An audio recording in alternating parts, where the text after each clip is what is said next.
Yeah, and I think we can start. Sorry. Yeah, thanks, Ashwin. Good afternoon. I'd like to welcome you all to the launch event of the India-RE data portal by Prayas Energy Group. Now, currently, the portal is designed as a one-stop shop for all information related to policy and regulatory developments around RPO compliance. And we hope to soon start covering other crucial regulatory issues and policy developments in the RE sector. We have over 320 registrations for this webinar. And we have an exciting 1.5 hours planned for all of you who are passionate about the sector. We're extremely passionate to have Mr. Jishnu Barua, Chairperson of the Central Electricity Regulatory Commission and also the Chairperson of the Forum of Regulators. Mr. Barua was also the Principal Secretary Power in Assam and was also the Chairperson of the Power Distribution Company in Assam. And therefore, he's seen, decision-making in the power sector across the value chain, and many of those insights are going to come in his keynote address. Mr. Barua will be launching the portal and delivering the keynote address. So we look forward to all your insights. As there is a public hearing at 3, Barua sir will leave us right after the keynote address. And the keynote address will be followed by a brief presentation to walk you through the portal and many of its functionalities.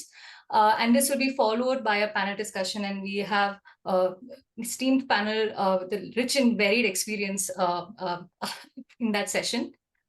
In case of any questions, we request you to please type them in the Q&A window, which is there on Zoom.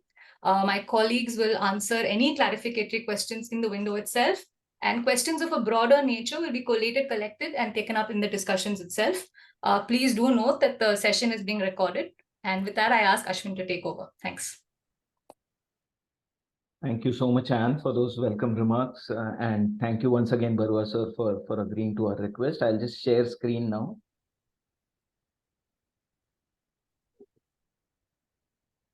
Okay, I think you can see the screen now. And I will now hand over the control to Barua sir. Just 1 second, sir.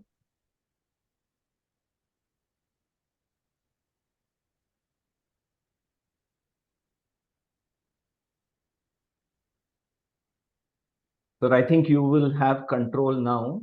I would request you to inaugurate the portal by clicking on the mouse at your end.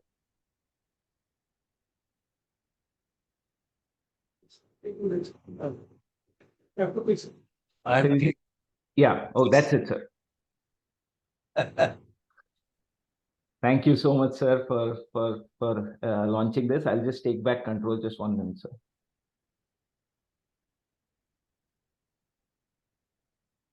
I will also stop sharing my screen now. And now I'll request Barua sir to deliver his keynote address, after which I will walk the audience through the portal.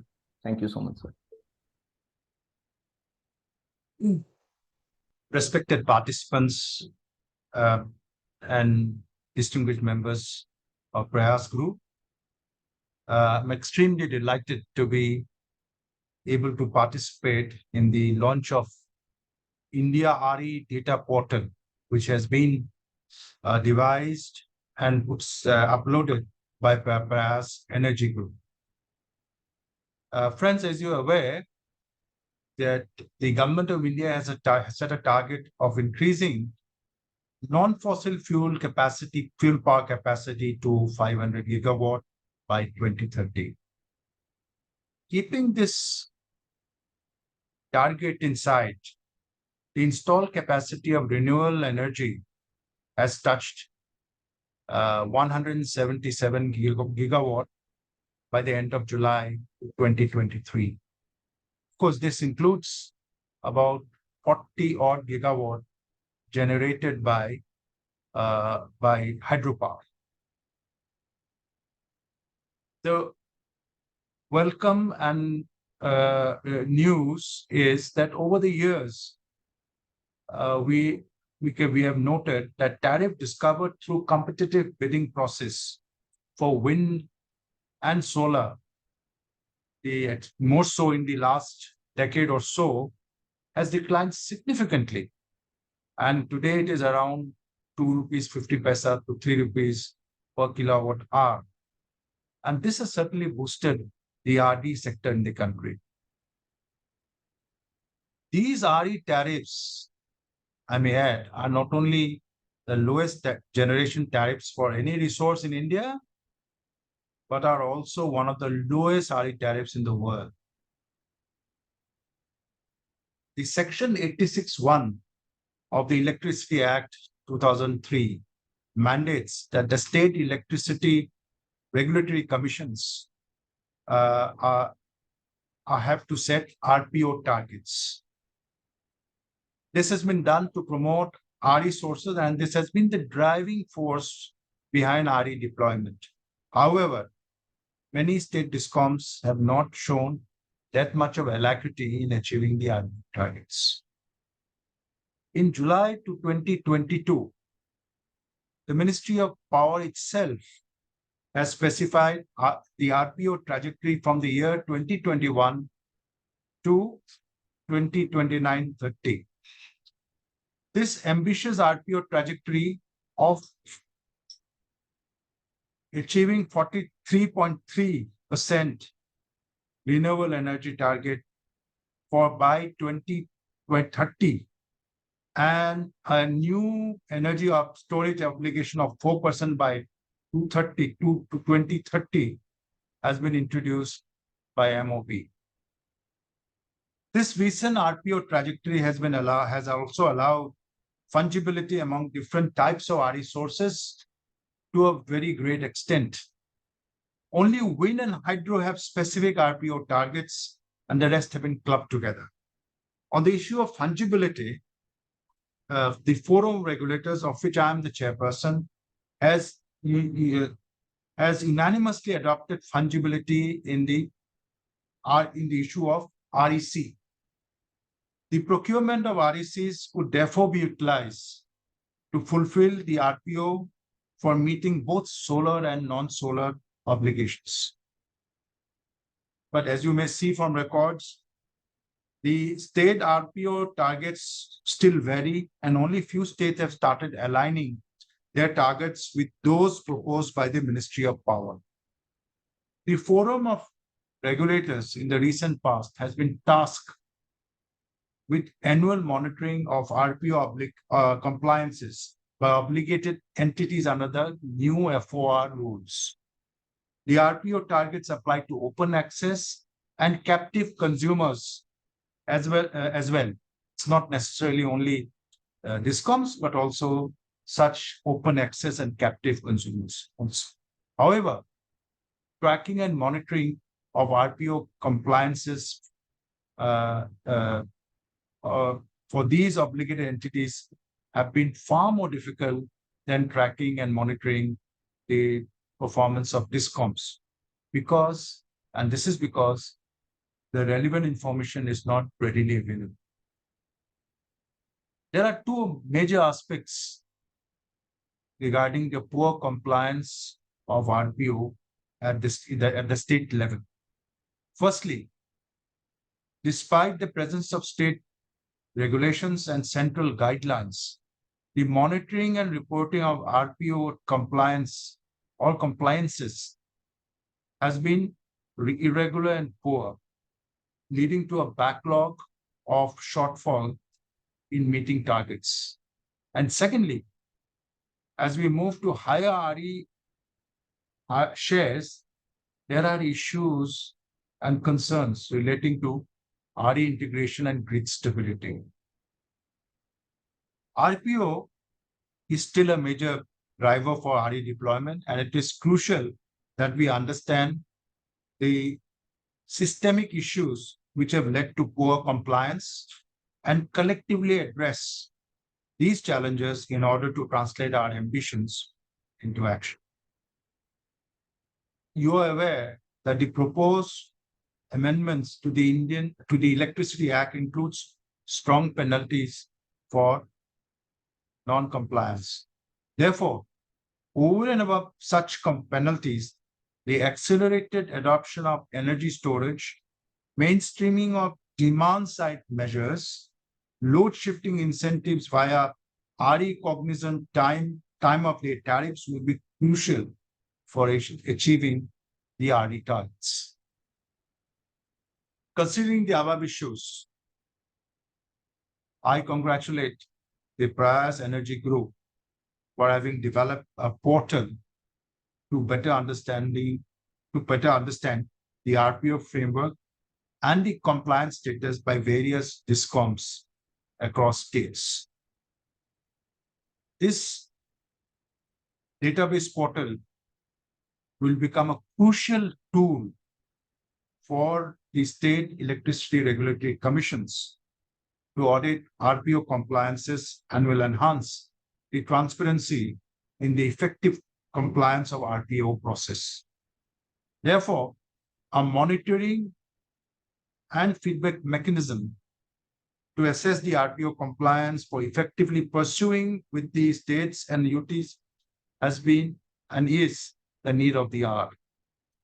The RPO portal developed by Prayas would surely help in promoting cross-learning and wider adoption of good practices. I might add that this is a remarkable initiative undertaken by Prayas. It is, to my mind, not merely an idea, but a commitment to action. I conclude my short address by placing on record my appreciation to Prayas Energy Group for rendering a great service to the cause of RE and developing a portal for ensuring effective compliance of RPO guidelines. Thank you very much indeed. Thank you so much, sir, for your kind words and also encouraging words. I was really struck by one phrase that you said, collectively addressing the challenges, because this really is a collective challenge in front of the country. And the portal, as you said, is for cross-learning, for sharing of good practices. This is not to say why this hasn't been done, that hasn't been done, but really how we can address challenges collectively. So thank you again for really sharing your views and encouraging us in this endeavor. Thank you, sir. So now I will... I would like to take leave, if you don't mind. Thank you so much. Sir. Thank you so much. Thank you. So we have over 100 participants, so we are really thankful, and it shows the real interest in this topic. So now over the next 15-20 minutes, I will take you through a very short presentation. Firstly, through the portal itself, what the portal is all about, and then a few learning and insights in the process that we got as we were building this portal.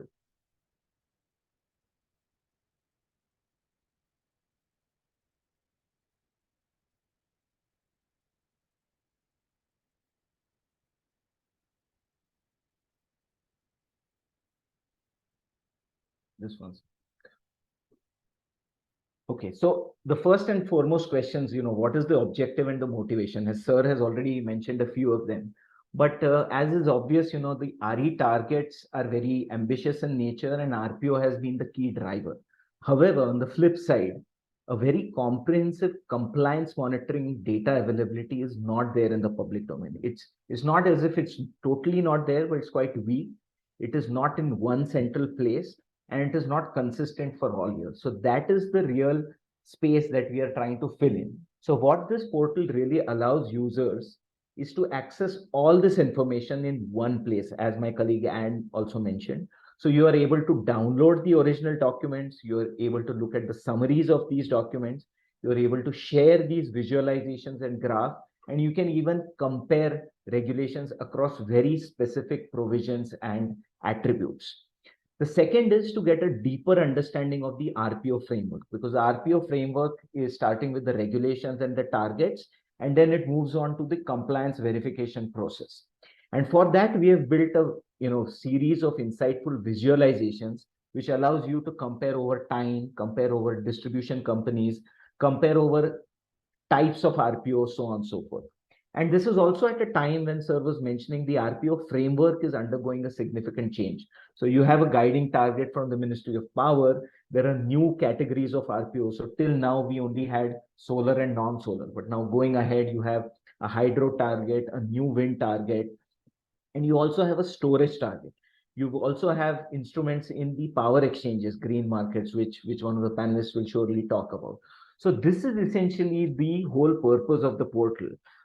Getting information in one place and allowing a deeper understanding to collectively address the challenge of RPO compliance. Now I will take you to through the portal. Can you see the portal screen?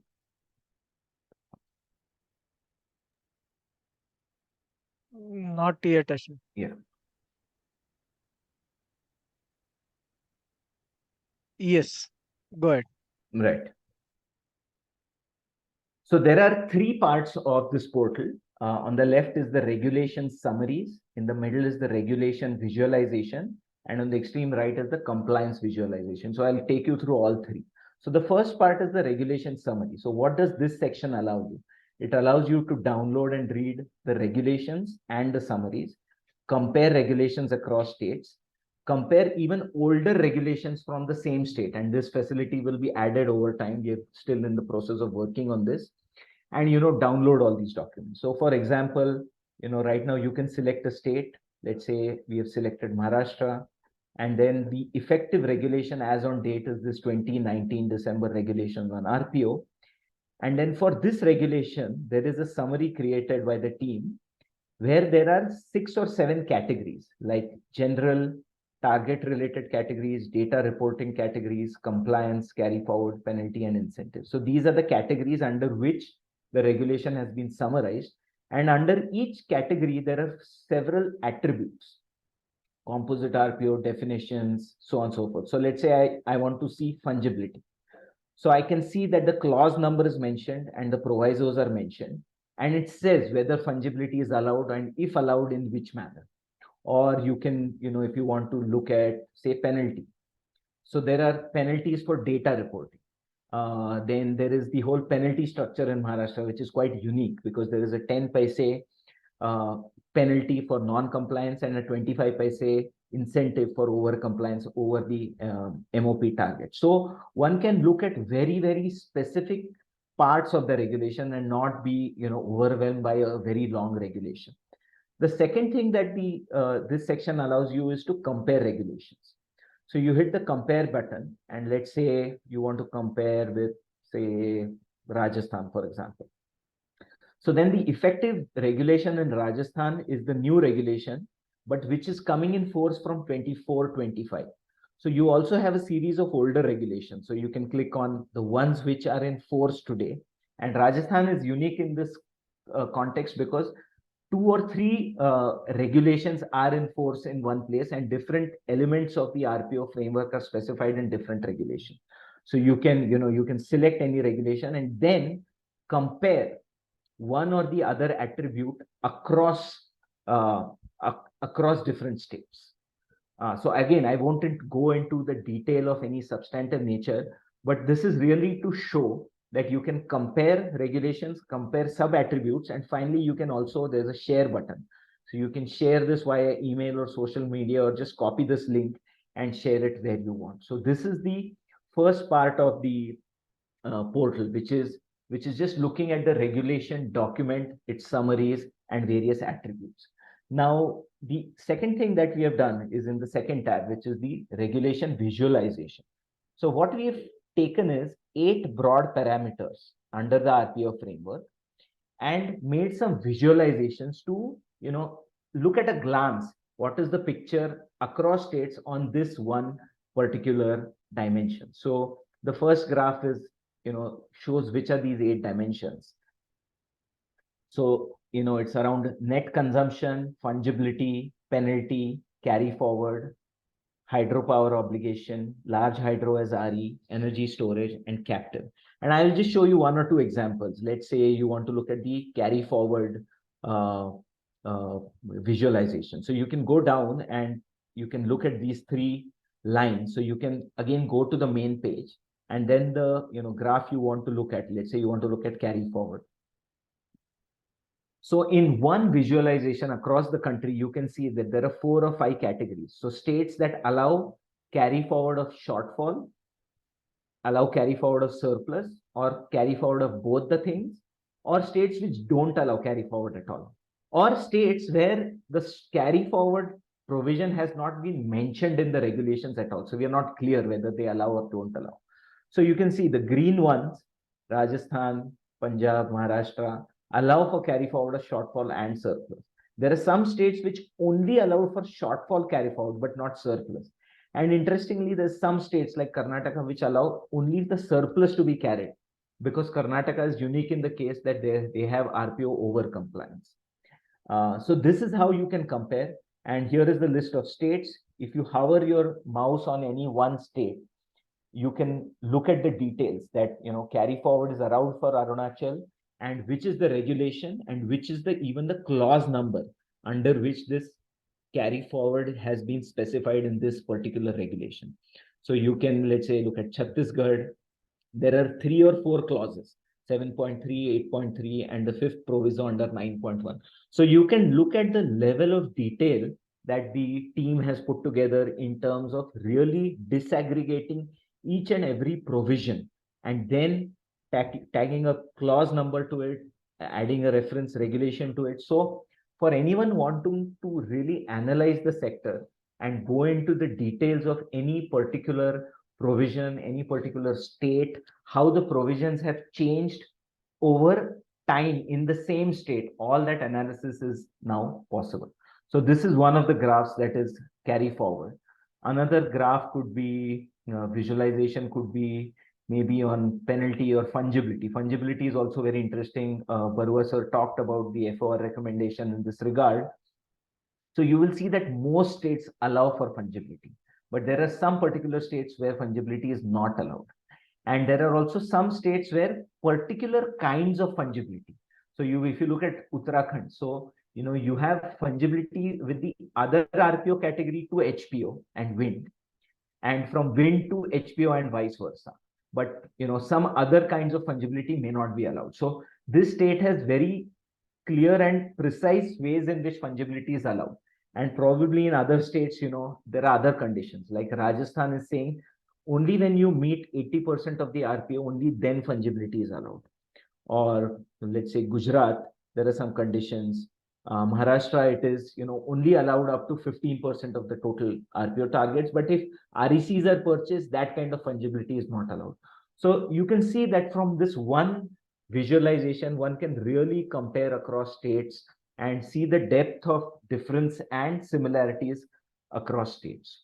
So this is in terms of the fungibility. So I won't go into all the 8 visualizations under this second tab in the portal. But now I will come to the most interesting part and one of the most difficult part that the team had to work on as well. And I really want to call out Soumendra, Sneha, and Abhiram, who have taken a lot of effort over the last 1 year in collating this data, organizing the data, making all these visualizations. And there were a number of times when we had to do corrections, when newer data came in, so on and so forth. So they've really put in a lot of effort. So now coming to this final part of the portal, which is the compliance visualization. So there are, if you look at the data coverage, it's up to few months ago. And what we have managed to do is cover data across all 36 states and UTs. And over a 12-year period from 2010 to 2022, we have been able to find DISCOM level RPO compliance data for at least 60 DISCOMs. Now, this does not mean there is data for all 60 DISCOMs for all 12 years. There are some DISCOMs where definitely data is there for all 12 years, but there are some DISCOMs where data is there for half the number of years, and some where even for just 1 or 2 years that the data is there. And obviously the targets are covered for over 20 years. And the amount of documents that the entire portal has referred is over 400 documents. Around 200 of them are for the RPO regulations, and around 190 orders of different times have been referred and categorized into a database for RPO compliance. And what this covers is, which is also very interesting, that 81% of the total electricity consumption in the country is covered through these through this RPO compliance, and you have around 11 visualizations. So I will show you all the visualizations one by one. So the first one is just the data coverage. So where do we have year-wise, DISCOM-wise RPO compliance data that we have found in the public domain? Again, I want to emphasize this is our effort, what data we could find over a year in the public domain. There could definitely be a possibility that we may have missed out on one or the other orders. And I would really encourage all the people listening in, to share in their comments and suggestions in terms of if you have missed any data or any minor corrections need to be made. So the first one is on data coverage. The second and the third one are on the RPO targets. What are the RPO target trajectories? And these can be broken up into solar, non-solar, HPO as well. Then you start coming at the compliance data. So we have two charts looking at compliance at a glance. So this just answers at a yes, no level, at a very high level. Did you comply? Yes. Or did you not comply? No. The next one, the compliance overview, really goes into the details, and I will show you the details in a bit, where you can see year-wise, DISCOM-wise, and RPO category-wise, what is the level of compliance, percentage of compliance, what are the million units in terms of absolute numbers that they have been complying with. Then you have graphs where you can see DISCOM level compliance across different RPO categories. Then you have something called as a state compliance comparison. So you want to compare two states. You can just compare two states for a particular year. Then you have state trajectories. So you can compare the state over 10 or 12 years, wherever data is available. And finally, you have a state compliance overview and a state trajectory. So there are 11 such graphs, and I will show you some of the important ones in a bit. So the first one is state coverage. So we said we have data for 12 years from 2011 to 2022, and we have distributed it across DISCOM. So 60 DISCOM. So if you look at on the left is the name of the state and then the DISCOM. On the x-axis you have the years and then the number of DISCOMs. So for 2011 we only have data for 15 DISCOMs, but it grows over the years. So for 2016, 17, 18 we have over 30 DISCOMs where we have data. And for 2022, again, the number dips because all states have not yet reported on their 21-22 compliance. So if you go down, you can look at it in, there are some pieces like Karnataka has real good year-wise data at the DISCOM level, but only after 2050. If you look at Maharashtra, for all 11 years, for every DISCOM, there is a compliance order in place. If you look at some states, Sikkim has few years, Madhya Pradesh has certain years, so on and so forth. So there is some states have good data reporting, some have medium, so on and so forth. So that is just the data availability. I won't go into the actual RPO targets because people are quite familiar with that. But just to show you some of the charts, so you can look at solar targets and non-solar targets, and you can select the states. So right now only a few states are selected. And you can even select the RPO type. You want to just see solar, non-solar, or you want to see wind, and some states even have composite RPOs. So, there are all kinds of complexities in that. So the user can select this, look at the graph, and, there's a very important feature in Tableau where you can hover the cursor on that data point and the tooltip will show you even more information. And obviously, every chart, every visualization has an individual link. So you can share this chart and you don't have to share the entire portal. So you can just share this graph for further analysis or with any colleague that you want to share. So this is in terms of targets. Now I will come to the most interesting part, which is the RPO compliance, and where we can spend some time. So this is now looking at the RPO compliance. So again, the same kind of graph. You have years on the x-axis and you have states on the y-axis and the DISCOMs. So there are many things that the user first has to select. If the user has to select whether they want to look at solar compliance or non-solar compliance. Let's say we select non-solar. So the graph will update that data. Then the user should say, do you want to see the data at a disaggregated DISCOM level or only at the state, aggregated at the state? So you can aggregate the data at the state level, or you can click on this and you can see the detailed DISCOM. So let's see the disaggregated. So let's say, I'm familiar with the Maharashtra numbers. So let's look at that. So if you look at Maharashtra and MSEDCL, so you will see for non-solar, there was near 100% compliance in the initial years. Then it went down. Again, it picked up to 100, and then it has gone down in the recent years. And if you hover the cursor on year 22, you will see that the target for non-solar was 16,000 MUs, and MSEDCL could attain around 12,000 MUs. So which is quite significant in absolute terms, but still it was 8.75% compliance as against a target of 11.5%. Now, again, I would like to stress that this is a annual standalone compliance that this graph is showing, because as we noticed during our work, and this came up repeatedly, there is also this notion of cumulative compliance. And this comes up because regulators have allowed two things. One is fungibility, that you can take excess or shortfall from one category of RPO and adjust it at another category and carry forward. So you can take, let's say, a surplus in 1 year and carry forward it to the next year. So the cumulative compliance numbers tend to be slightly different than the standalone compliance numbers.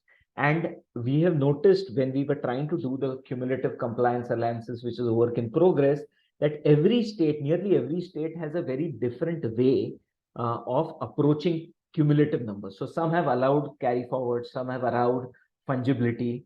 And let's say in the Maharashtra's case, what MSCDCL did was it bought RECs in 2017 for its cumulative shortfall in 2014 and 15. So now on a standalone basis, you will see that, in 2014 and 15, the compliance is above 90%, but it's not 100. But if you look at the data 3 years hence, this number has subsequently been changed to 100%. So we are in the process of also putting out the cumulative data, which will show this, further carry forward and RECs purchased. But the methodology on that really needs to be standardized across states. So right now we are not showing that. If you look at Karnataka, where there has been significant over compliance, because Karnataka has one of the largest installed capacities, you will see those numbers in dark green here. For some states, obviously data is missing, but you will see a mixed, Himachal Pradesh, it was very high, it went down, again went up. So, it's a mixed bag in terms of what the compliance numbers are showing. So now, yeah, I've taken up some time. I won't go. I'll just show you one more graph here, and then I'll go into my last 3 or 4 slides. So you can look at state compliance comparison. So you can click a state. Let's say you just are interested in 2020, and you want to compare, let's say, Maharashtra and Karnataka. So you click those 2 things, and the data should show up.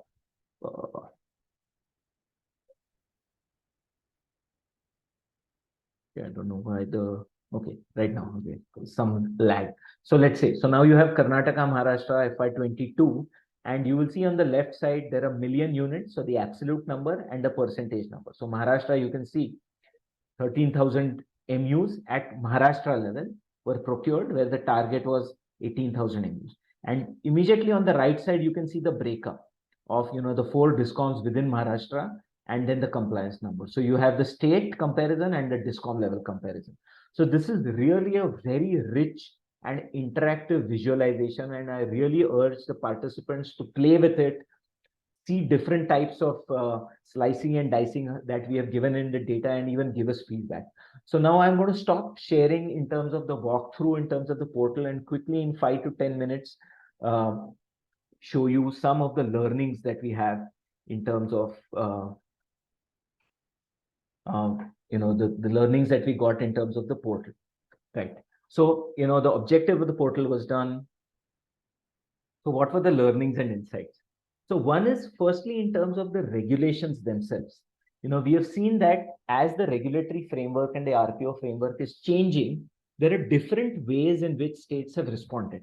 And again, I want to emphasize, the idea of the portal is to collect data. We are not trying to say either one state or one process is right or wrong. The idea is only to say what are the different processes going on in different states for our better collective understanding. So, like Maharashtra and Andhra Pradesh have fresh new regulations. Each time there's a change in a 5-year control period, there's a completely new RPO regulation where all the details are given. But there are other states such as Delhi and Rajasthan where multiple regulations, like business regulations, RPO regulations, tariff regulations. So different elements of the RPO framework are specified in different regulations. And Karnataka has a practice of amending its principal regulation. So any changes are specified through amendments, but the entire regulation is not amended. So this is just to show that there are different styles in different states. The other thing that we found in a very deep dive of reading when we were making the summary and looking at each and every clause, that there are several variations in some very important provisions. So you could say that two states have a 10% solar RPO, so they are same, but their denominator, how they calculate the net consumption, so 10% of what, that can be very different. So some may include losses in that, some may remove hydro consumption from that, which is the MOP guideline, and some may include hydro consumption. So your base can be very different, even though the percentage number is the same. Obviously, we have talked about penalty, fungibility, and carry forward. These provisions are also different in different states. So this is to show that, again, different states have different approaches in defining these terms. And finally, the compliance verification process is also quite varied across states. Some have very strict timelines, like Maharashtra. When do you submit the data? What are the details of the process of compliance verification? Who submits the data? Who vets the data? So on and so forth. Some states have details on how the data reporting is to be done and what are the standard formats for their states. So again, we see some variation in that across states. The more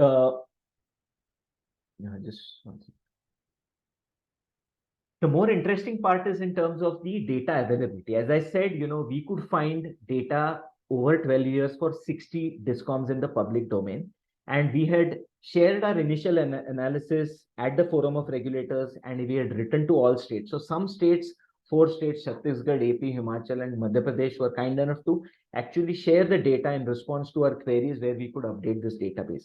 But we found that there are around 4 types of categories of states. Some states where there is excellent disaggregated and annual data, like Maharashtra and Karnataka, where you can really do a deep dive of analysis. There are some states like Gujarat or UP, there is some amount of data, but at an aggregated form. So like Gujarat reports data at the holding company level. There are some states where, again, data is there, but it's really insufficient because they might have just mentioned what is the compliance percentage, but you really don't know how many MUs were taken or what was the net consumption denominator number, whether any carry forwards allowed or whether any RECs were purchased. So you can't do any deep dive of analysis. And there were some states where we could not find any public data. Again, I'm sure maybe it is in some documents, but at least we couldn't find them in our search. Now coming on to the final part is what were some of the different approaches that we found in different compliance orders. So some states, in terms of the frequency of reporting, Bihar and Karnataka have annual compliance orders, on time. Most other states also have annual processes, like Maharashtra does have, but in the last couple of years, sometimes 2 years data has been reported in a true-up order, or UP or Gujarat. Sometimes it's not every year that the data is given. Then in terms of the types of proceedings, again, we find that some states report their RPO compliance in the true-up order, like Maharashtra recently did, but Maharashtra otherwise has suo motu orders every year for every DISCOM separately. Or some states, when the DISCOM petitions, only then the RPO compliance order is out. Then you have fungibility. It's allowed in some states. It's not allowed in some states. And very interestingly, fungibility has been allowed in Bihar and Karnataka, at least in one specific year, even across DISCOMs. So that's quite unique. And data reporting, as I was saying, some states are reporting at the level of each DISCOM. Some states are reporting at the state level. At the holding company level and not at the disaggregated level of the DISCOM. Again, shortfall and carry forward, there's a wide range of changes and approaches. I won't go into that. In terms of the penalty as well, we've noticed that Delhi annually levies a penalty, and those numbers are reported. UP also in the past 1 or 2 times has ordered a deposition for shortfall. But again, the details of whether these amounts were deposited, how they were used, are not yet available. And in many states, these penalties are not yet imposed.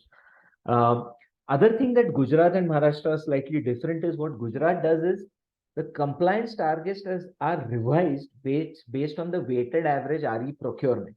So this is in case a little bit of, there's a starting point of targets, but then the targets are also revised. And Maharashtra, as I said, RECs have been bought in particular years for past compliance, but they report that data. It's very clearly reported, but they allow this practice. So these are some of the different approaches. Now, coming to my final two slides, what are the requirements if we really want to understand RPO compliance collectively to address this challenge? We really need that the regulatory commissions give timely proceedings on RPO compliance with a lot of details of the data. What is the definition and amount of net consumption, whether RECs were bought, whether GDAM purchase has been happened, differentiating between each type of RPO, whether the penalty was levied. So we really need a lot of detailed data to do analysis. Some level of standardization, basic level, is needed across states. Otherwise, comparison becomes impossible.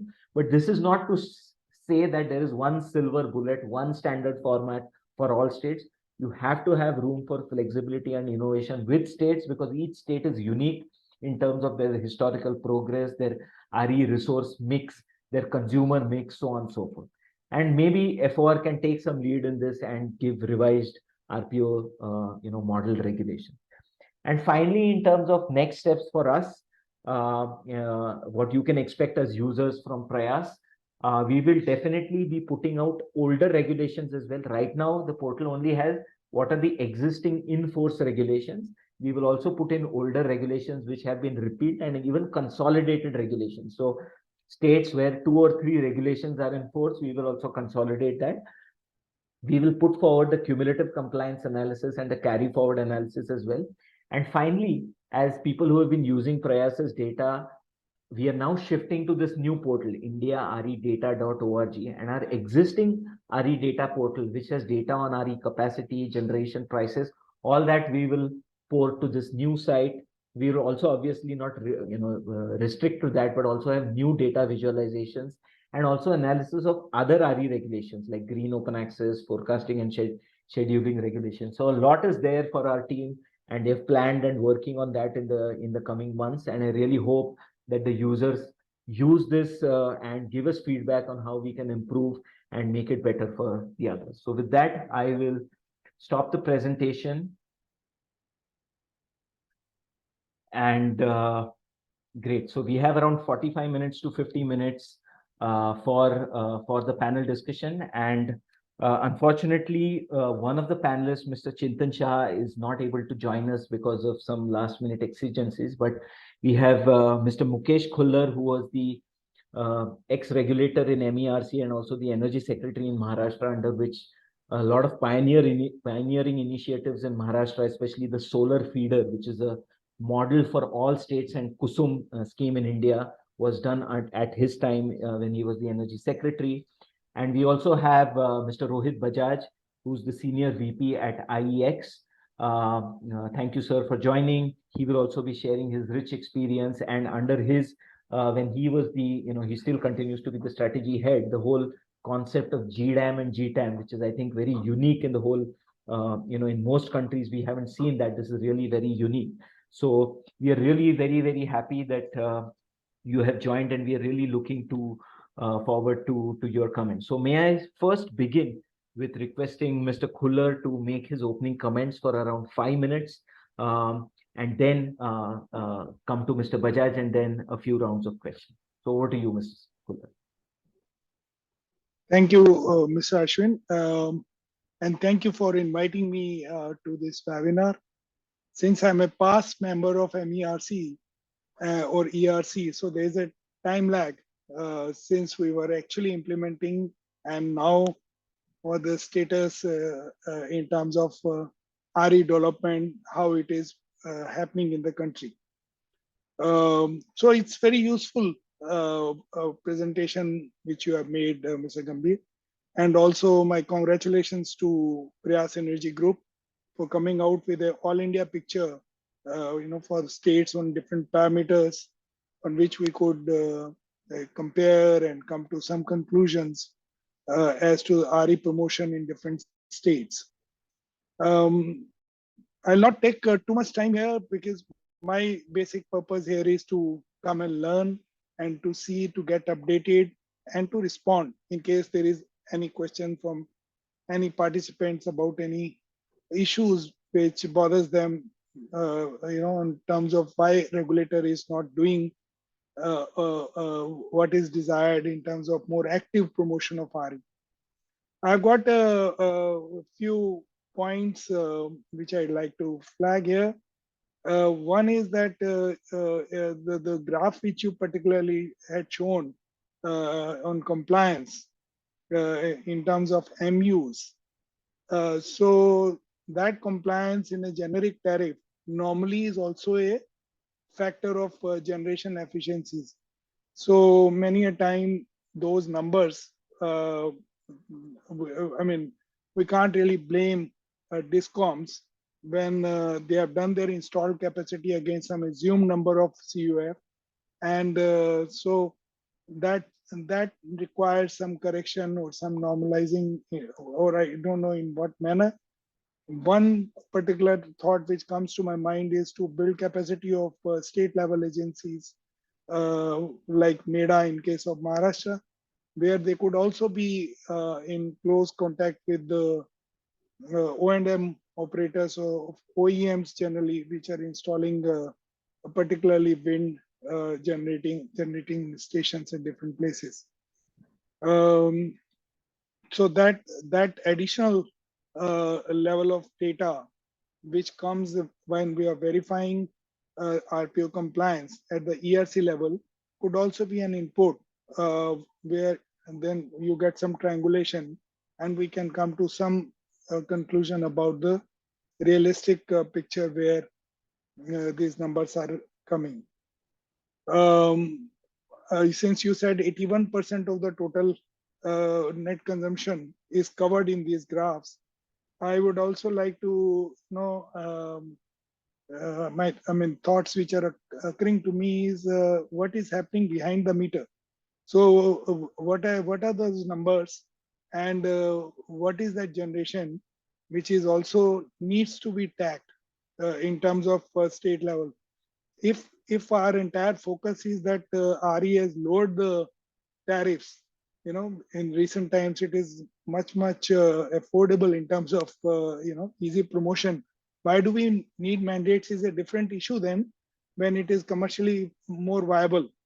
But at the same time, it is also appealing to those who are paying cross subsidy surcharges. So they would like to set up their own facility.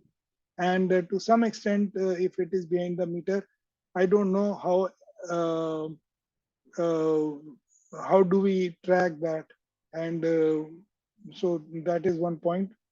Similarly, on RECs, the registry of REC at GOI level, at the central government level, there is some need to actually be more integrating it with the state level compliances. If everything is pushed to March, and if it is to be accounted in terms of energy on a day-to-day basis, then how does it all get fitted in neatly so that the costs are also contained, and then REC promotion takes place, whether fungible, not fungible is another debate, but basically what is REC contributing rather than simply buying it as a paper. There are many other things which the data is throwing up, and the only thing it's a big effort by Prayas Energy Group officials in compiling this information. It's not easy, and then categorizing them, and then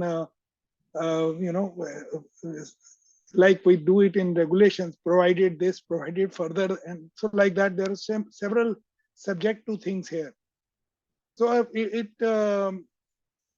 so it is presenting at least what is available state-wise picture. Through comparison, we can see which one is better, which one is less, where can we learn.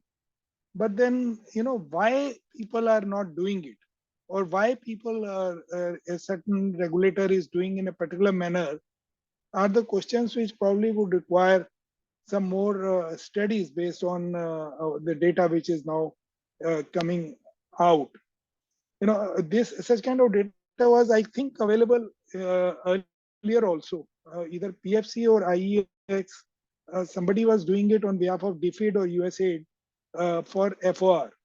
That was for the state level policy documents which were compared, and also regulations which were all placed, and they were supposed to be updated. Either PFC did it on its own, or it passed it on to CER, Center for Energy Regulations. I don't recall or remember, but there was an effort. And unless we keep on using that data, and we are able to clean that data and then make a comparison, come out with the real reasons why a certain thing which is desired is not happening, and through a person who is not really in it for only RE promotion. It's a think tank which is providing the information, analytical information, which helps drafting better policies and better regulations.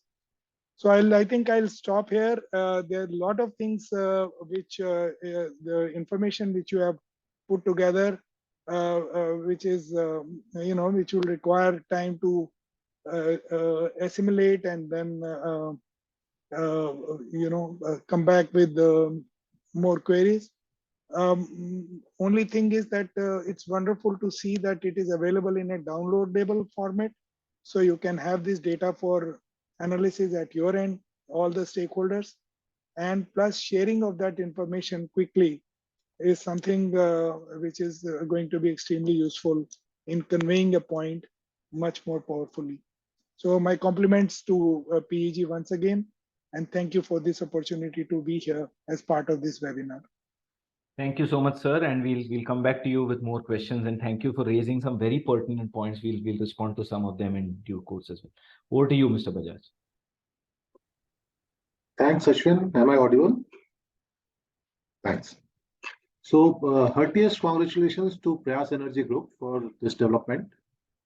I know how much effort has gone into, for sure, because we also try to follow some of these regulations which change very frequently, and now the situation is even messy. We have MOP trajectory, there is a state-owned trajectories there, CRC has given one order, and it is very difficult to really understand who is following what. In fact, I was checking with my team and just came to know that now almost 10 states have aligned with the MOP trajectory, and things are turning a little better, and fungibility has also been adopted. Sometime back when we got order from regulator where we have to bring fungibility in the RECs, because earlier we used to have solar, non-solar REC, now there is just one REC.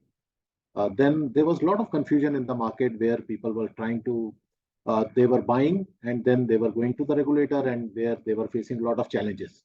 Because if the regulation says that you have to buy so much wind and so much solar, and if you are buying something which has no technology reference given, then it is challenging for the participants. But things are improving. Compliance visualization is the thing which I like the most. So as they say, you cannot improve what you don't measure. So if you have those graphs, if you can compare those states and everything is in one screen, then I think it is going to be measurable. There would be questions asked. There would be pressure on all the participants to comply, and things are definitely going to improve in times to come. Let me bring some exchange perspective also. We have also done some work in this area. As you rightly mentioned, some time back we started green market. In fact, in August 2020, we started first green market of, I would say globally, this was the first market, because elsewhere we know that there is just one market. Even if you have green energy, then it is sold in the same market where it is competing with the conventional part. Certain places you sell energy separately, attributes separately, but nowhere we have seen where there is a separate exchange operated market for bundled power.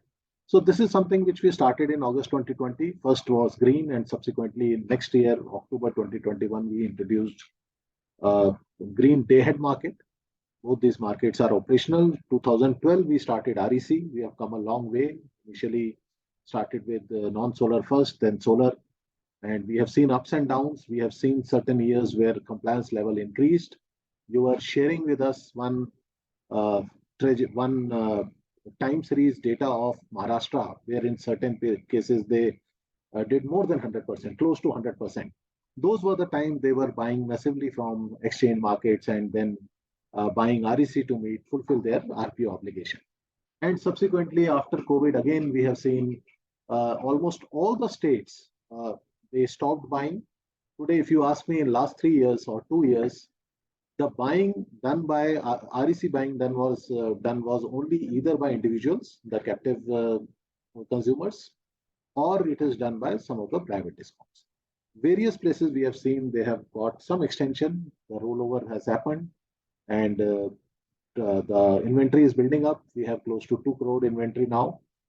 Many RECs are in the process of getting issued. There are states where they have applied for issuance of REC, states like AP, and this is set to grow further. Till the time compliance start, the situation will be like this only, and we have seen because of more inventory, less compliance, less buying by states, the prices have also come down significantly. Once this floor price has been removed very recently by the regulation, the 1,000 rupee, the price of REC has come down to close to 550 rupees now. Every month we are seeing there is some correction. Not much of demand, only sell is available and the prices are coming down. On the GTAM and GDAM front, we all know that almost 99.5% of the power that is available, renewable power which is available in the country, is tied up under long-term PPAs. So there are not many merchant generators in the country today. There are a handful of them. Some of small hydro plants are there. There are few sugar plants where they have some surplus power which they sell. Then we also have 1 or 2 units of Renew Power and a couple of units of Adani Power where they have not started supplying under long-term pipe tie-ups. So having said so, since there is no merchant generator, all these markets are dependent on state utilities. Ashwin mentioned about Karnataka, where they are clearly surplus, both in earlier both in wind and solar. Now in the one segment that we talk about, fungible thing, they are clearly surplus, and in fact for last 2-3 years they have been using this market for the purpose of selling their unutilized RE power which they have. We have seen good volume. In fact, in FY22, we have seen total volume GTAM plus GDAM of about 5 billion unit. In FY23, trend continued. We saw about 5.2 billion unit again got traded there. But this year, what we are seeing is this number has actually come down in first 5 months. The total volume traded in first 5 months is about 1.5 BU only. And the reason is quite obvious, because the states, those who are selling, they are using this power to meet their own demand. Karnataka has seen up to 50% growth in certain part of the day. This is unprecedented growth what they are witnessing. Massive growth. Some credit goes to poor monsoon also in the state of Karnataka. So is the case with AP, where they were also one of the major sellers. There also they have seen in certain months more than 15% growth, and they are struggling to meet their own demand, and hence the kind of volume, the kind of sell what we were seeing earlier in GTAM and GDAM is not coming to the market now. There is enough buy, and Mr. Kuller mentioned about it. People are not very keen of buying RE certificate, which is nothing but a paper. So they prefer buying power itself. So on the buy side, there is no constraint at all. There are many buyers who are sitting on the sidelines. They are watching the market very closely. They are placing their bid, and if they are not getting, they are still placing, continuously trying. But because of sell side constraints, we are not seeing many buying getting materialized or getting cleared on the exchange platform. If I talk about prices, we have seen that there is always 50, 60, 70 paisa premium which is available. Now, if you compare solar power, if you are selling solar power in the solar GTAM market, then you have to compare solar price vis-a-vis solar profile price of the conventional power. there you will find that 50-60 paisa premium would always be there. Similarly, on the non-solar market also, if you see, there is some premium which is there. Seasonal variations are definitely there. If you have very high wind season, you will find that non-solar prices are a little on the lower side, and vice versa. These things also happen quite a lot. So just for reference, FY22, our green market average price was 5 rupees 30 paisa. FY23, this number was 6 rupees 48 paisa. This year, up to July, this was 5 rupees 50 paisa. So why it is important for us to know? Because these prices or these numbers are much better than what we realize under long-term PPA. So the point is right that this is just 1 year tariff. There is no guarantee for next 15 years or 20 years. But I know few cases where they have made investment at the right time. They could realize 2-3 years of very high prices, 2 times, 3 times also. And now they are much better off. Their IRR is 100% under control. So going forward, if prices crash also, then also they would be very decently placed if they compare themselves with the long-term PPA prices. Another thing here is we are in the country, we are seeing the demand is growing at a very fast pace. It is beyond our imagination. If you remember, CA, they projected 229 gigawatt peak power for this year. They were expecting it somewhere in the month of May, which didn't happen. But if you see August, we are already at 242. So at this high pace, the way the peak power is going up or the energy is going up. In energy, we have seen so many days where total energy consumed was more than 5,200 where in some certain cases there was gap of 8,000 megawatt where we could not supply 8,000-9,000 megawatt, which was unmet. So the way things are growing, the way in India we have future possibility of demand shifting. We all know that in most of the states, agriculture is even today is done on the round-the-clock basis. We are working, some states are working on it. They are trying to shift that demand, and there are so many other options also available. So there are variety of things where we are different from some other global counterparts. And this is primarily the reason the prices, even during the solar hour, will not come down so drastically in our country. There is a lot of scope available to shift demand. There is a lot of scope available to increase consumption. All said and done, even with 242 gigawatt of peak demand, our per capita consumption is still very, very low. It will only grow.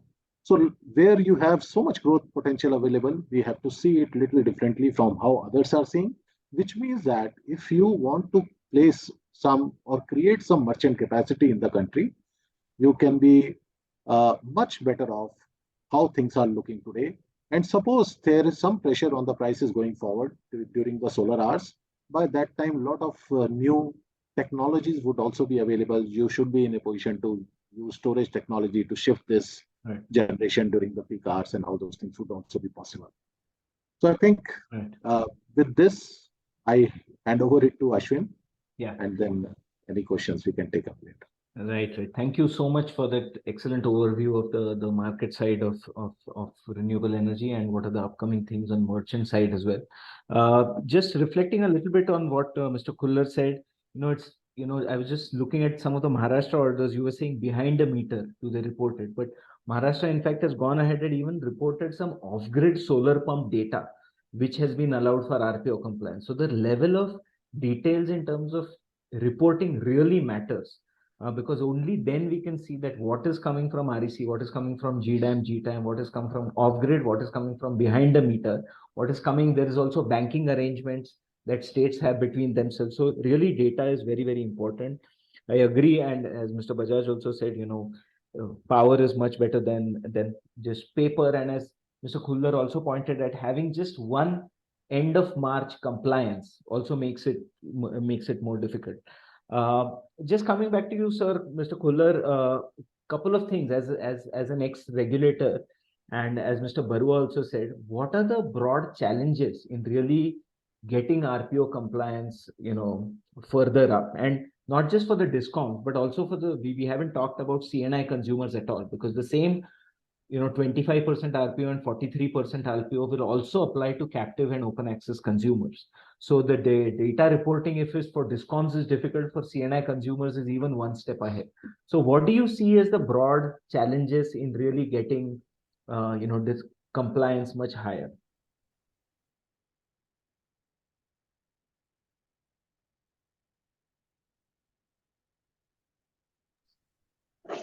I can speak for Maharashtra. Basically, there were some initial low performance, particularly for solar RE integration. But over time, I think because of the tariff going down, solar is also now they are picking. I mean, it is picking up on its own, and their contracts are there now. The challenge is more on the generator to meet those deadlines, and I think I was told that there are some challenges also in securing financial closures and then ensuring that they get the material, and therefore the deadlines are also missed is what I broadly understand. Second, on the solar, there is a challenge also of finding land within the state, and at the interstate level, there are challenges of interstate connectivity. If some solar power has to come from Rajasthan or Gujarat, so there, particularly Rajasthan, and so unless that is in sync with what the targets are projected, so those are going to be some of those technical and land-related resource challenges. But within this, Maharashtra has also come out with a huge requirement as which suits its load curve. There is no 24/7 supply to agriculture sector, which is continuously increasing the share in the total energy consumption basket. So the solar feeder scheme, which is about 7,000 megawatt, is what Maharashtra intends to now bring in solar power supply to energize its agriculture farms. I think that will really boost the total RE potential, one within the state, and second, to look at that sector which is contributing to some tariff increase in terms of cross subsidy for the remaining consumers. So it is a win-win for everybody, all the set of categories of consumers. And we see that with those active steps which the policy has listed, promoting agriculture solar feeders will bring in better compliance of solar RPO. The rest of the RPO targets are more or less, I think, in tune. On non-RPO, there are issues, particularly for small hydro, though the quantum is small. Also for the cost of these waste to energy projects.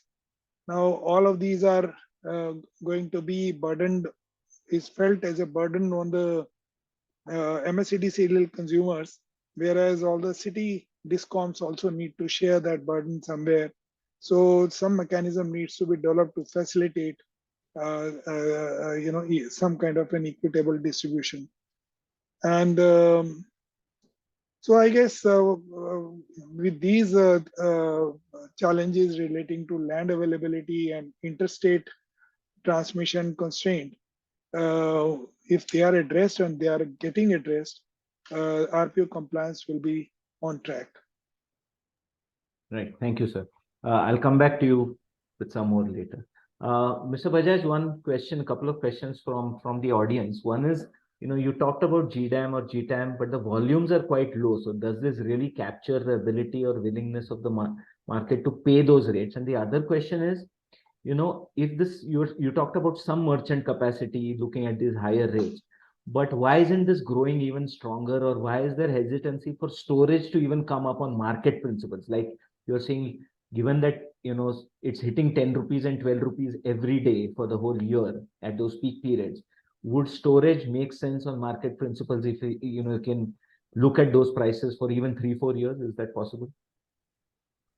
So let me answer the second one first. So we have done a lot of analysis internally to figure out at what price, or in fact, do we have enough delta available or enough arbitrage available in the market to storage to survive. We have done analysis for last 4-5 years data, and if you look back, there were not many days or many blocks till 2 years back where you would see the cap price.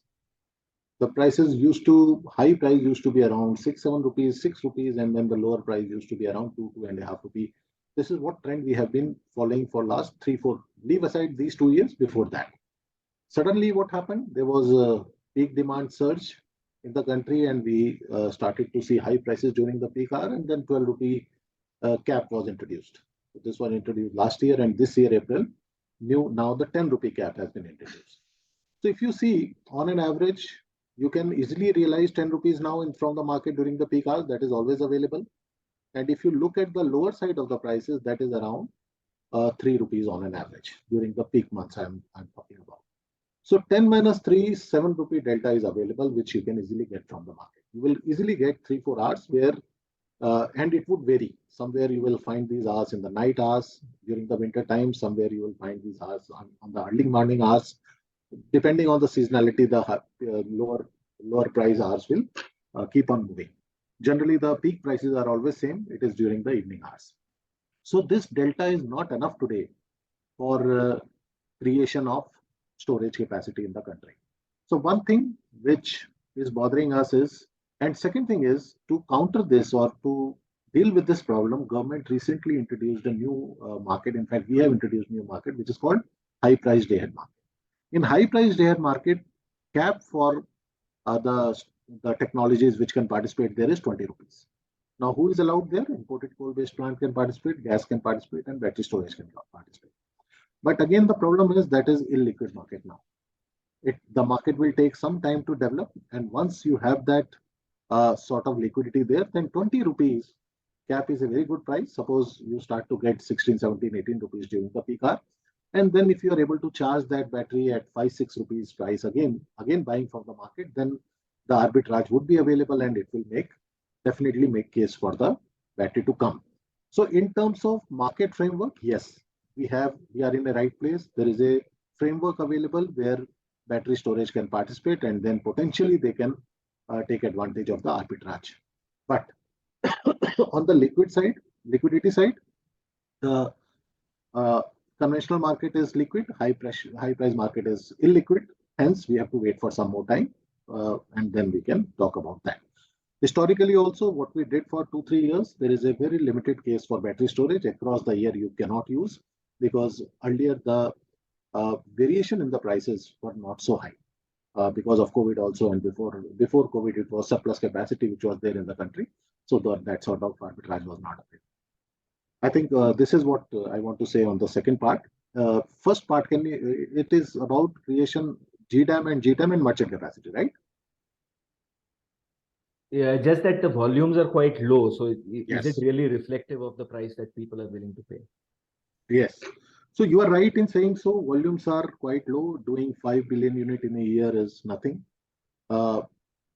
We are doing 100 plus billion unit overall in non-green market, and 5 billion unit is just small peanut. But whole idea here is the point that I mentioned initially. This will grow. This is just a beginning. When we created a market, and the point we discussed, everything is tied up under long term. Who will come here?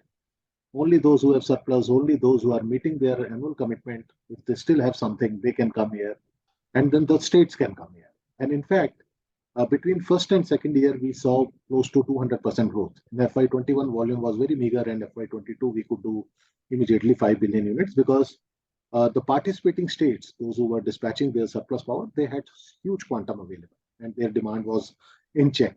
But since that quantum has gone away, so all those points are valid. This is really illiquid.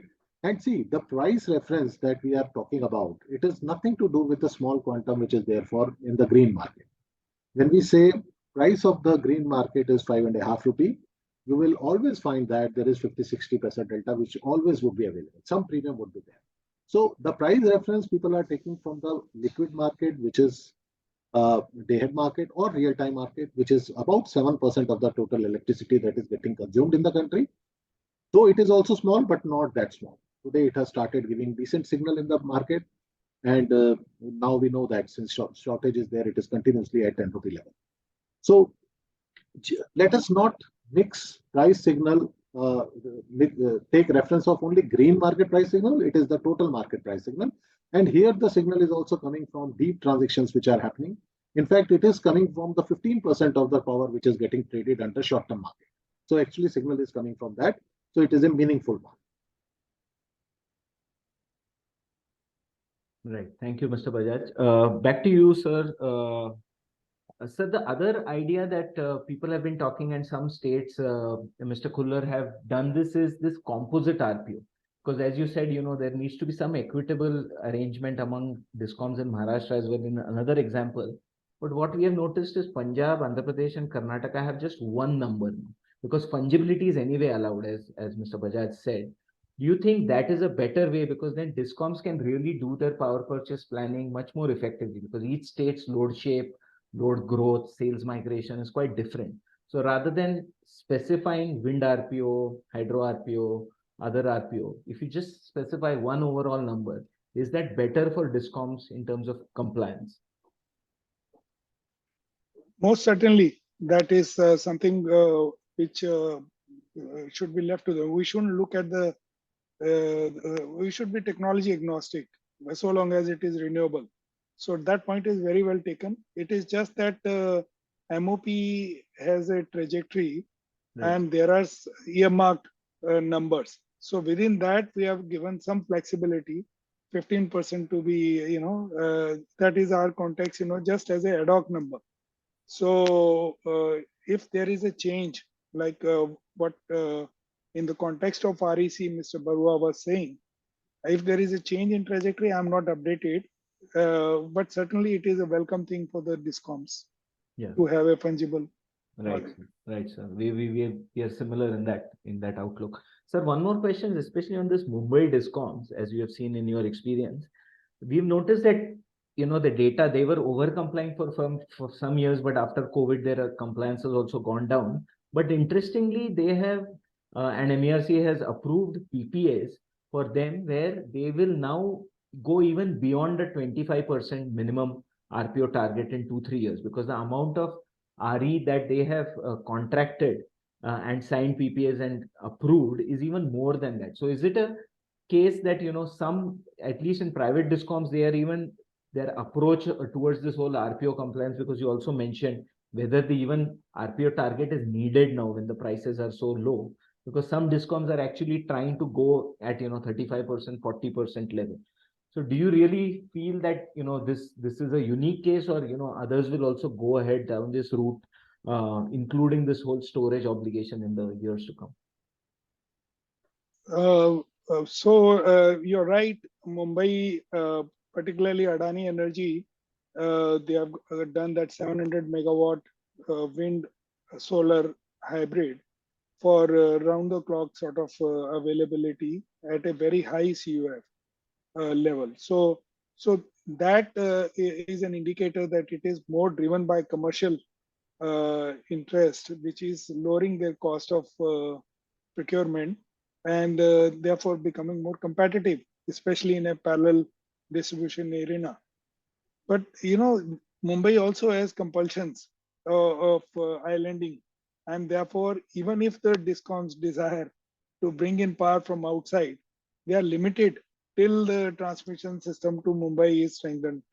So I don't know why we are keeping the mandate. I mean, once these constraints are addressed, then anyways, compared to imported coal and the additional costs which are coming on thermal power stations, certainly RE becomes a good proposal if we keep on socializing the other costs of integration.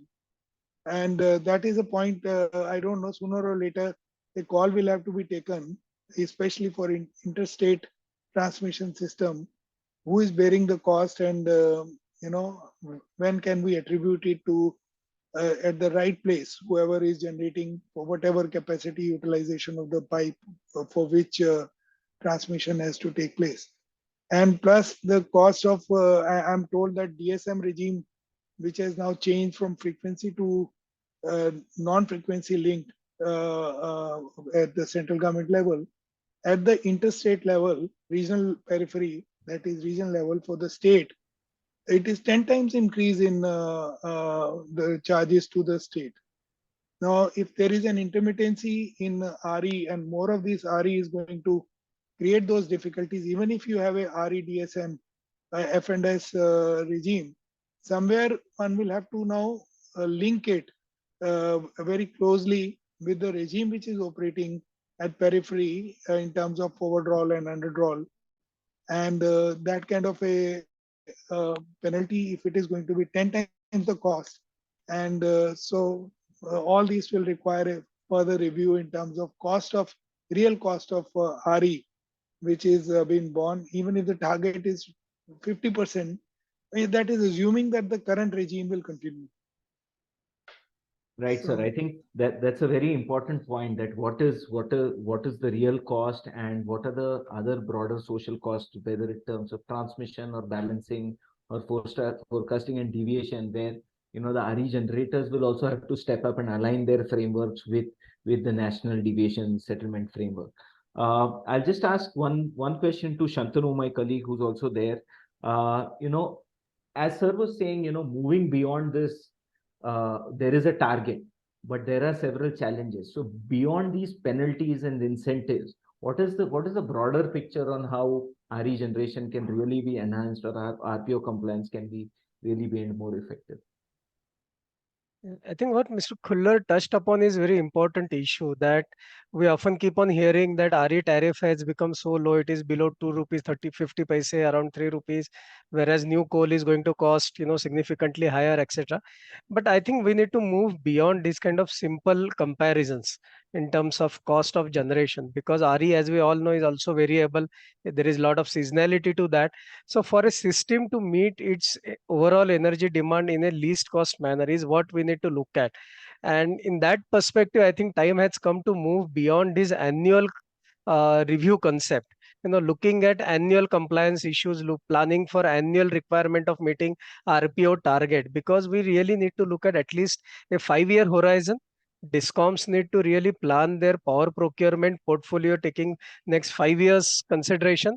And then that will throw up multiple options, in terms of RE integration, whether these are examples such as solar feeder, where you can actually have, shift of load from night time to daytime, which will better align with solar hours, or that will throw up, real cost of what kind of transmission strengthening would be required, or it will tell really what is the storage requirement, how much of 1 hour storage we need, how much of 4-hour storage we need, whether PSP is more cost competitive, or whether BSS system, battery storage systems, are competitive, or whether we need some different way for meeting our seasonal storage requirement. So I think, moving from this annual view on RPO compliance, there is really a need to look at least a medium term 5-year view. We can call it with different names, whether we want to call it as resource adequacy plans, or traditional integrated resource plans, or integrated power procurement portfolio. But I think that's where the real value we can see of RE, as well as the cost, what cost is going to impose on DISCOMs and different segments. So if we move towards that, I think it will really ensure that we are able to meet the target of 43% of RPO by 2030, because I think by now it is very clear that having 4% RPO target versus 43% is dramatically different. A lot more actions will be required by all stakeholders, and those actions we can only envisage if we have this medium term view. And that's where, unfortunately, I see a big gap. I don't see any DISCOM having transparently prepared and sharing that power procurement portfolio plan with regulators. Neither I see ACRCs really emphasizing that kind of a plan being prepared by DISCOM. So I think that's one big area where, if we move, then will be able to move beyond this debate about incentives and penalties for ensuring compliance. Yeah, thanks, Shantanu. That's a good point. Just coming back to Mr. Bajaj, one thing, we've seen this carry forward and rollover, as you mentioned, and that's the reason where there is a lot of pending RECs in the market. But suppose, regulations really got strict and this carry forward is not allowed. Is there enough liquidity, one is in the REC or GDAM, GTAM going ahead, that they can really cater to this marginal, RPO compliance requirement? Is that even possible? And another question there, but I'll come back to that. You can answer this and I'll ask you one. Yeah, Ashwin, before that, I just want to quote one more example, since Mr. Kullar and Mr. Shantanu discussed about integration cost of RE. So recently we were in Germany interacting with one of their system operator and also their exchanges. So one thing came out very clearly. We all know Germany added so much renewable energy in last 10 to 15 years. So their entire portfolio is dominated by renewable today. And what they have achieved is the ancillary reserve requirement, which was there 12 years back, that number today has come down. So when we say with more renewable intermittency, all these things are going to go up, they have proved it otherwise. And how they could have done it, it is very simple thing they have done. Right from day one, RE is 100% schedulable power. You have to schedule what you are generating 100% across the board. And then you have to sell it through the market. And suppose you are deviating, then again you have to come to the market and buy that power. Now imagine a situation where there is a sudden wind drop across a region and all these generators, those who have forecasted it wrong, coming to the market and buying. Suddenly you will see the price is going haywire. And there in India, we talk about 10, 20 rupees. There the caps are 1,000 rupees and beyond. And caps will only increase if the prices are going up. Cap will not come down when the prices are going up. It is reverse. So you can imagine the kind of penalty they have to pay if their forecasting is going wrong. And this is the incentive to invest in creating forecasting techniques. All of them are investing heavily in that. And as a result, role of system operator has been eliminated. It is going down. It is we have seen lesser and lesser resource requirement, which is in a way indicating that grid is healthy. And this is probably we should learn from these things also. What you said is perfectly right. There are those things which we have to deal. Plus, at the same time, on the design front, if we also start to work now, I think we would be in a better position going forward. So if you can just repeat the question, Ashwin, it was about no, if the carry forward is not allowed, is the market liquid enough in terms of RECs and GDAM? So REC, it is definitely liquid enough. Last 2-3 years, we have accumulated a lot of RECs. And there are estimates available, the kind of new issuance which is going to happen in times to come, particularly to DISCOMs like AP and some other. This number is going to increase further. So we are already sitting at 2 crores. And there could be huge incremental going forward. GDAM will always gain pace. If there is more demand, we can expect more investment in this area also. So today, definitely liquidity is there. And our trajectory is also huge. We cannot say what will happen 4-5 years down the line, but we are well placed as of now.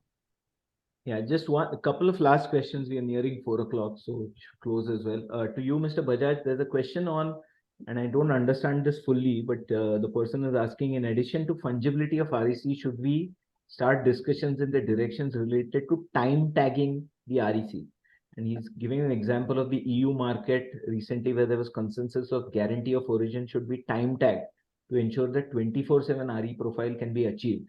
And RE capacity addition happens in line with the consumption pattern. Any thoughts on that? Yes, I think this is the burning topic now, not in India, but globally, this is one thing. And those who understand, they can take advantage of this while procuring REC. See, the cost of power during peak hour is 10 rupees in our market, and off peak hour, it is 3 rupees. When we see the premium that is being charged because of buying REC, it is 50 paisa flat. It doesn't reflect whether this was done in peak hour or non-peak hours. So time tagging is something which definitely, when we claim that we are net neutral or we are 100% complying and we are totally green, then I believe on every time block wise, we should be procuring power to meet our 100% requirement, so that we are not at all deviating from it, and time tagging is going to play a very important role there. Today, there are gaps and we are nowhere near it. In fact, discussion has not started in India about time tagging.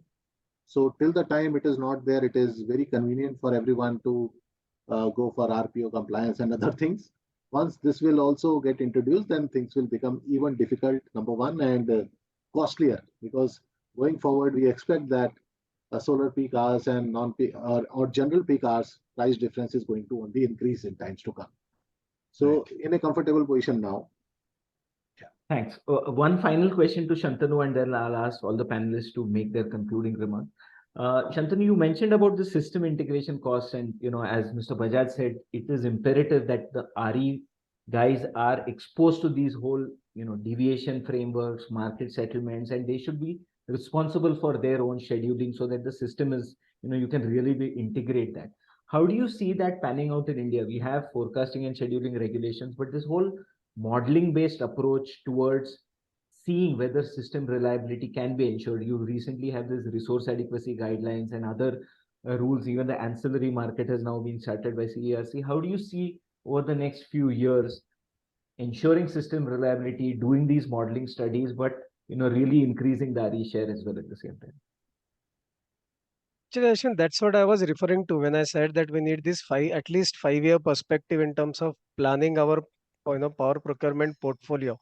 For want of other word, I would say that days of thumb rule planning, where you used to simply project what is the CAGR of your demand, how you are going to meet it based on simple load factor kind of analysis, those days are gone. We need to really move towards more sophisticated modeling based approach, production cost simulations for the power sector, where we actually provide different kind of generation profiles from different RE technologies located at different geographies. That will really help us identify what is the least cost mix of RE that we need to procure. And that's where I think the DISCOMs and their advisors need to really move on in terms of ensuring that we are able to really benefit from the low cost of generation of RE by having this RE integration measures in a more holistic manner. Supported has to be in terms of really we need to start thinking about doing away with different kind of concession and socialization that we are doing of significant cost of the entire RE value chain, whether it is about transmission, whether it is about forecasting and scheduling measures. So because unless we do away with these kind of concessions, we'll not be able to really see the value of RE in terms of being able to meet the demand in a reasonable or more optimal cost. And just I would like to end with one example here, again, referring back to the recent MERC order, which approved 7,000 megawatt of solar feeder. And that order itself brings out that if you actually are able to shift a lot of nighttime agricultural supply to daytime, with a very cost competitive solar procurement during those hours, then actually the entire APPC, the average cost of power procurement, can go down very significantly. As per that order, they are saying that based on these kind of scale of solar, actually the APPC for Maharashtra can go down by as much as 15 paise per unit within the next 2 years. And that differential is only going to grow because, as we all know, RE is inflation proof. Tariff cost is going to be flat for 25 years. So there are significant benefits of having more and more RE, but it needs more and more analytical studies and appropriate planning and implementation measures. It's not going to happen on its own, like probably what happened when RE was only 4% or 5%. So that's the message. Yeah. Thank you, Shantanu. And we are 4 minutes above 4 p.m., so I won't keep all our panelists waiting. But we had an excellent discussion, and luckily it was not just limited to RPO and RPO compliance. We looked at a lot of issues around the larger RE framework and ecosystem. So any last thoughts, Mr. Khullar, and then Mr. Bajaj, and then we could close. No, there are lots of thought-provoking statements, especially by Mr. Shantanu and also Mr. Bajaj when he mentioned about Germany. And so my mind was working on those forecasting errors. How much of that forecasting error we are reporting as an information to our stakeholders, those who have formulated those regulations, and what is the trajectory in which these forecasting errors are going. So what active steps are being taken to more invest deeply into that forecasting tools, but at the same time, getting some incentives for being able to do that when it is on actual generation based tariff payment, not really on schedule. So there are lots of issues which are interrelated, and there such kind of an information system is required. Also on registry, I believe that REC functions only for the green attribute, procurement. Rest, the brown part, is already accounted for in daily basis in the 15-minute time slots. So which means that remaining energy for all those surplus states is a cost on the respective states. Actually, only the green attribute is being traded, which is what I believe is needs to come out in a report, which I didn't find any time, from the REC registry, from whoever is maintaining that registry in central government. At least I'm not aware, so I would like to also be enlightened. Later on, maybe I'll double check on that. But there are lots of issues, and the starting point that you are compiling all that information in a portal, and you are making it presentable and easy to understand manner with lot of leeway to the stakeholders to draw that information, use it, and come back with their own detailed study, which will further enrich and make it beneficial to all stakeholders. The portal part is something which is only the wishes can be given to Prayas Energy Group. Like always, you have done a work which ideally should have been done by FOR, and it will certainly be useful to them. Thank you very much. Thank you. Thank you so much, sir. Mr. Bajaj? Thank you so much. Nothing much. Only thing is grateful to be here for you have invited, and then very insightful discussion. A lot of things to learn from the discussion as well as from the presentation. Thanks. Thank you, Mr. Bajaj. Shantanu, any last words? No, that's it. So, yeah, so thank you once again, Mr. Kullar and Bajaj, for giving your time and having this excellent discussion, and also to all the participants. We had over 115 of them for staying through all the 1.5 hours and really contributing through the questions to this discussion. And I will end by saying again, this is a beginning. This is not the end. We are in the process of compiling a lot of data. A lot of analysis is yet to be done. There are possibilities that we might have missed out on some data. We might have erroneously calculated some values. So we are really open to feedback and suggestions how we can improve data collection, data errors, and even better visualization. So we really look forward to feedback from all users of the portal to make it even more effective. So thank you once again, and we'll close it for now. Thank you.